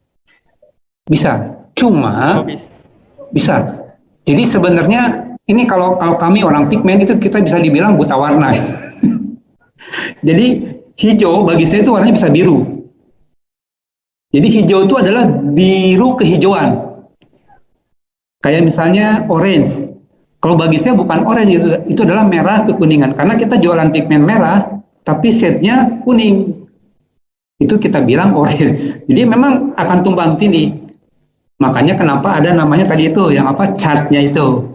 Yeah. Itu supaya bisa membedakan antara satu warna dengan warna lain dengan notasi yang sama. Mungkin buat orang lain bilangnya itu orange. Tapi buat saya itu bukan orange, itu adalah merah. Satu itu untuk menentukan warna juga, tapi tidak pigmen, fenol begitu ya. Jadi fenol bukan jadi lupa saya. Jadi pakai chromometer juga untuk menentukan tingkat kejernihan. Jadi mengabsorpsi produk dengan absorben, kemudian bagaimana tingkat absorpsinya itu dilihat dari tadi chromometer sistem ABC. Jadi ingat lagi saya Pak. Ya. Oke. Selanjutnya silakan, ada yang bertanya lagi? Siapa? Iva. Diva. Oke, Diva, silakan Diva. Terima kasih Ibu. Sebelumnya perkenalkan saya Diva Melvin dari Kimia Angkatan 2018. Sebelumnya terima kasih Bapak, materinya sangat luar biasa. Apalagi terkait pigmen, yang ini pertama kalinya saya kuliah umum terkait pigmen Pak. Jadi sebenarnya saya nanyanya agak out of topic sih Pak, nggak lebih ke kimianya gitu, nggak ke pigmen, dyes atau sebagainya yang udah dijelasin panjang lebar karena udah sangat menarik menurut saya. Saya lebih nanya ke mungkin kesempatan teman-teman kimia ya Pak ya, terutama adik-adik saya gitu. Apakah ada kesempatan untuk bisa sekedar internship di sana kayak gitu? Karena saya kan sudah internship ya Pak. Mungkin saya kalau nanya lebih ke alur gitu, apa sih yang dibutuhkan, lulusan kimia seperti apa gitu yang dibutuhkan oleh PT DIC yang Bapak naungin sekarang kayak gitu. Mungkin itu sih saya. Oh gitu. Oke. Ini sebenarnya pertanyaan yang ingin saya dengar. Karena saya sempat ngobrol juga dengan Pak Gus Rijal ya. Makanya saya minta Pak Gus Rijal tolong dong promosiin ini DIC gitu ya, lewat video ya. Soalnya banyak orang nggak kenal ya DIC itu apa gitu, nggak tahu. Oh, ini kayaknya perusahaan bodong atau apa gitu ya. Jadi DIC itu adalah perusahaan global ya. Di apa namanya yang tadi disampaikan ada di hampir 70 negara dan saat ini udah 177 cabang di seluruh dunia. Nah, karena multinational company, yang diperlukan untuk bisa masuk ke multinational itu apa sih? Itu umum kalau adik-adik searching di Google ya, coba searching aja. Jadi jangan kejadian kayak saya. Saya tahun 1997 saya itu ingin masuk ke perusahaan asing gitu. Mungkin Pak Gus Rijal paham. Tetapi saya itu kurang nggak paham gitu ya, bahwa untuk masuk ke perusahaan asing gimana orang bisa berkomunikasi sama orang asing gitu ya. Kalau bahasa Inggris aja nggak tahu gitu. Gimana mau menyampaikan presentasi kalau bahasa Inggris aja nggak tahu gitu ya. Jadi the first thing is the English. Ada mau IPK-nya 4 atau 5 gitu ya.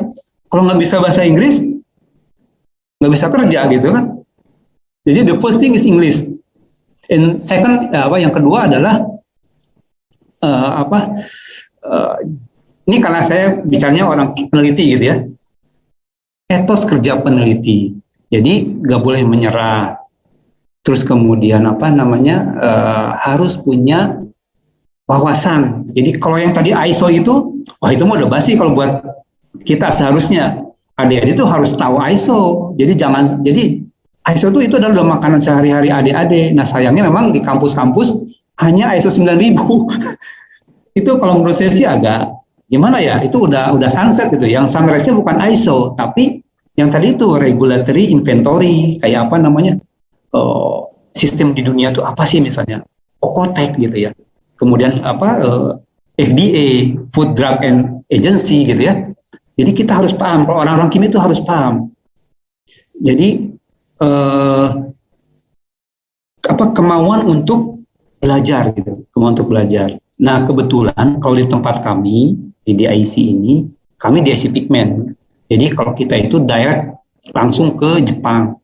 Jadi biasanya teman-teman saya yang baru-baru masuk pun gitu ya, kalau ada wawancara pasti ditanya, ngobrolnya udah pasti pakai bahasa Inggris, udah nggak ada bahasa Indonesia, udah bahasa Inggrisnya dari awal sampai akhir.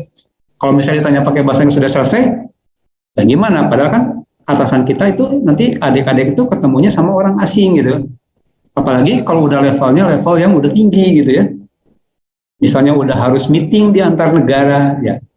Dulu saya 10 tahun yang lalu takut kalau untuk presentasi depan orang tuh.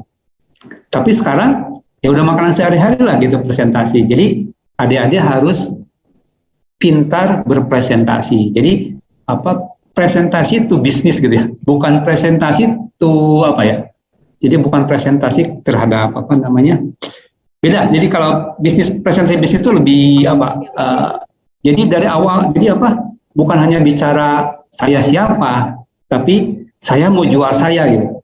Saya mau jual. Jadi yang paling penting satu Inggris, kemauan untuk meneliti, terus kemudian pintar untuk riset gitu ya.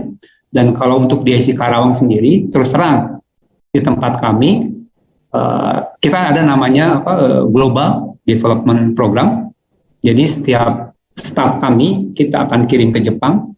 Jadi tiap tahun ada 2 orang kita kirim ke Jepang. Karena memang ya kita technical center lah, jadi kita kompetensi kita harus global gitu ya. Jadi kita ajari orang-orang kita, adik-adik kelas kita sama. Jadi kita kirim ke sana selama setahun lebih di sana ya mau gimana lagi supaya mereka pas balik ya jadi pintar gitu ya, jadi peneliti gitu ya. Jadi first thing is English. IPK yes, but English the first thing. Jadi itu aja.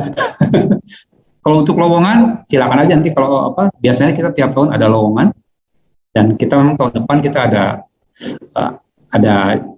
ada lagi lowongan buat peneliti ya buat di Karawang ya mudah-mudahan sih kalau memang ada rezekinya ya silakan buat tahun depan ya. Itu aja yang saya sampaikan. Berarti untuk internship tidak ada ya Pak? Ya. Kalau untuk internship tidak ada ya? Oh, internship kalau pandemik sekarang agak susah ya.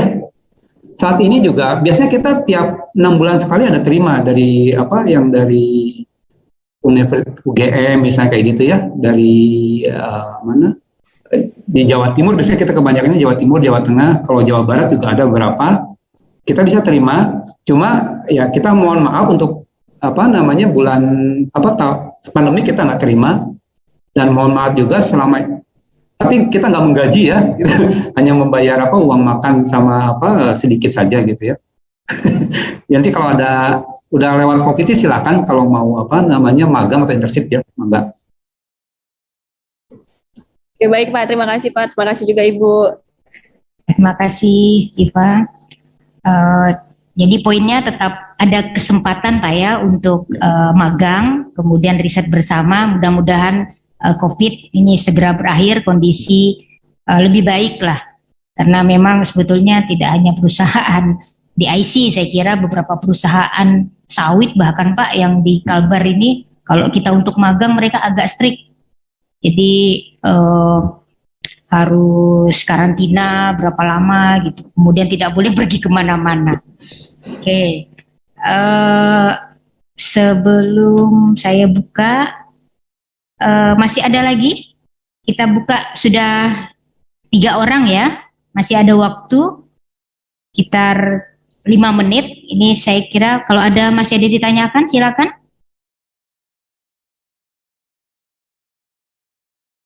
Masih ada yang mau tanyakan?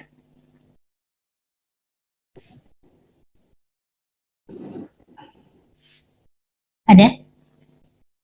Oh, tidak ada ya. Karena tidak ada, jadi mungkin saya yang bertanya Pak Agus. Mungkin ini karena Pak Agus perusahaannya global begitu ya. Di kampus kami juga dituntut itu melakukan riset.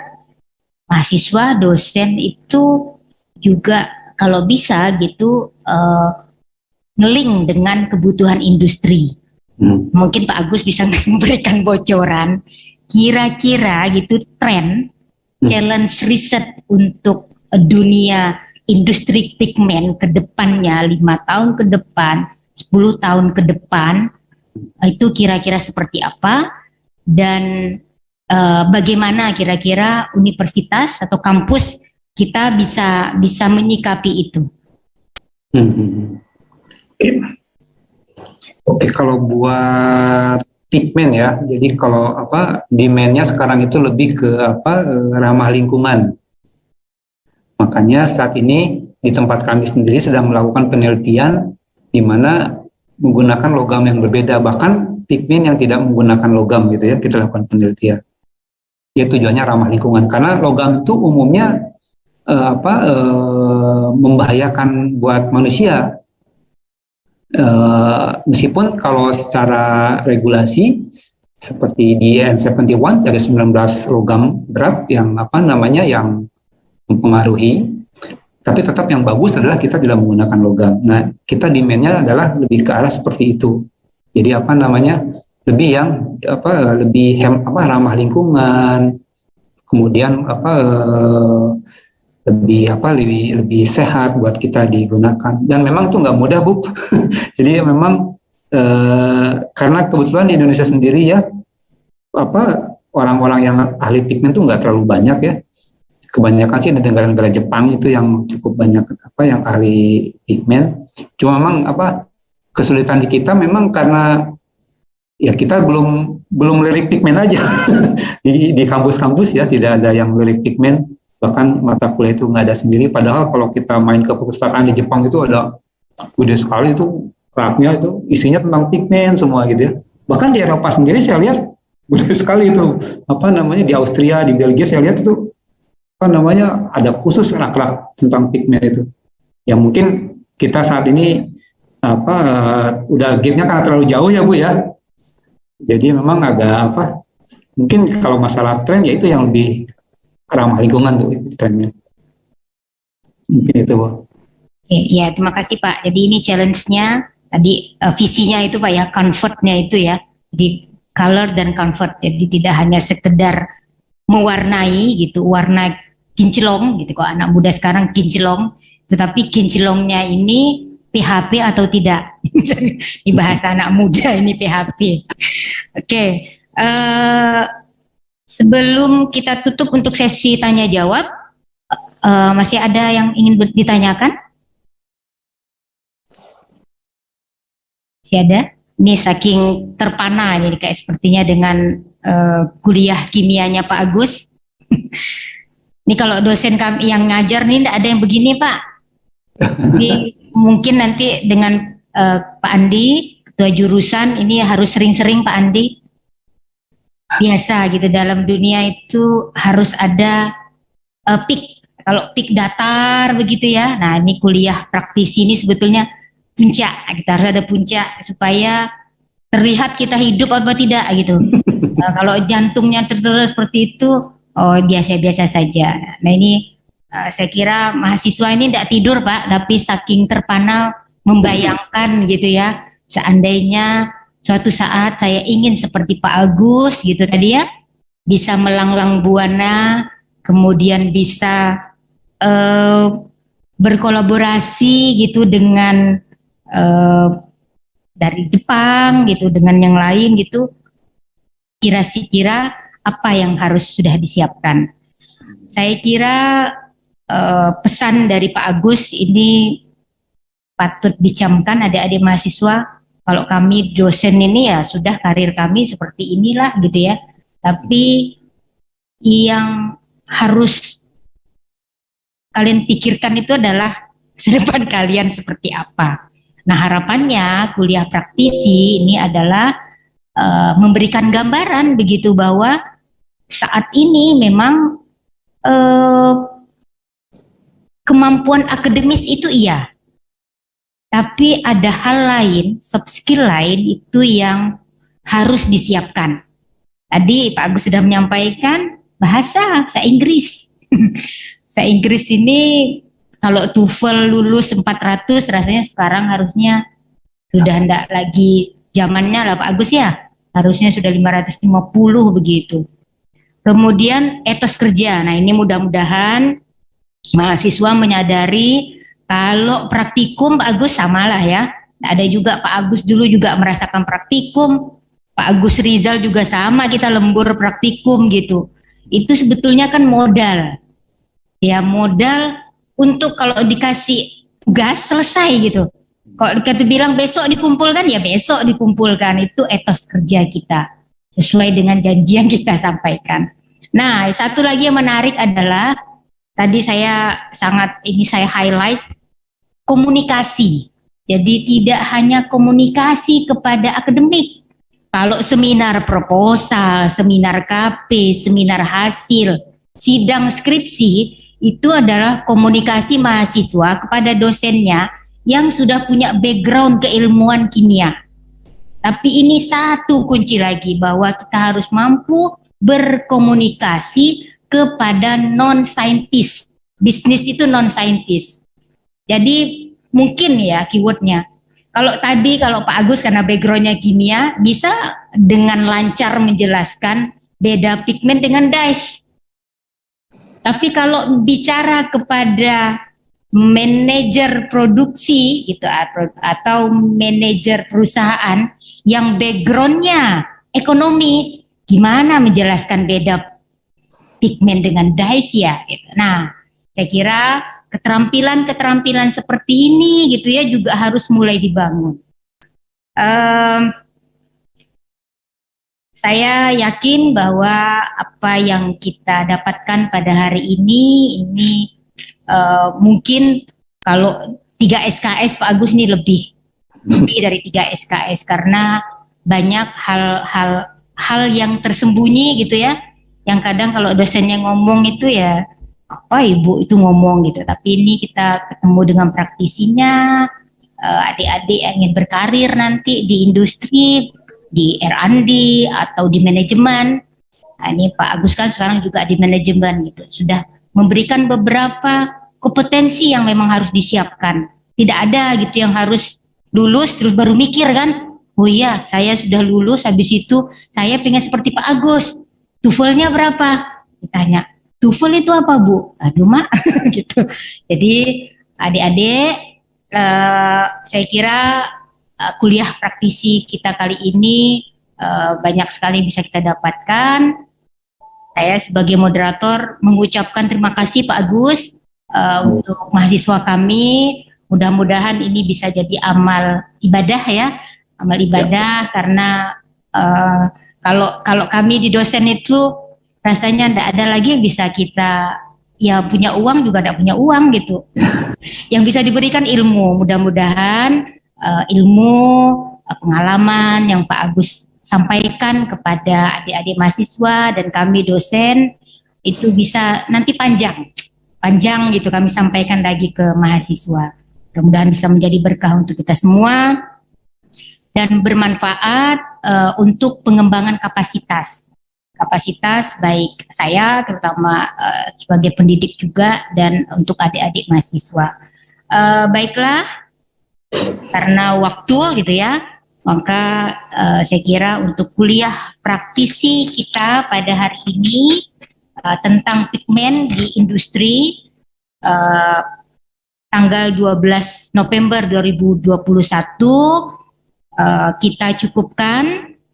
Kami akhiri dengan ucapan ya terima kasih yang tak terhingga kepada narasumber kita pada hari ini, Bapak Agus Mustafa. Sebelum kita tutup, kita beri aplaus dulu ya untuk Pak Agus ya.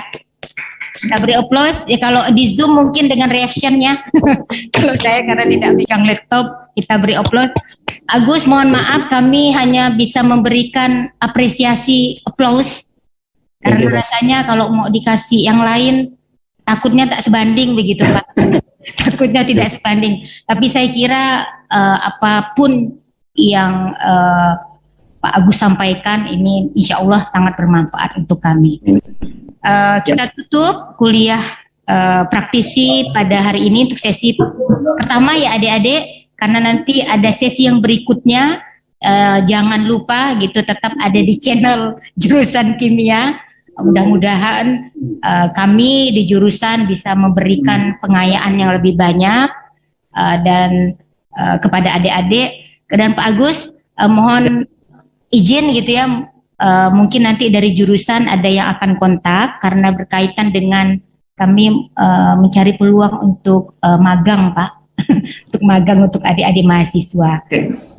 Saya kira itu yang bisa sampaikan. Terima kasih atas perhatian dan kesediaan peserta webinar pada kali hari ini. Saya mohon maaf jika saya sebagai moderator dalam mengantarkan kegiatan ini ada hal kurang berkenan.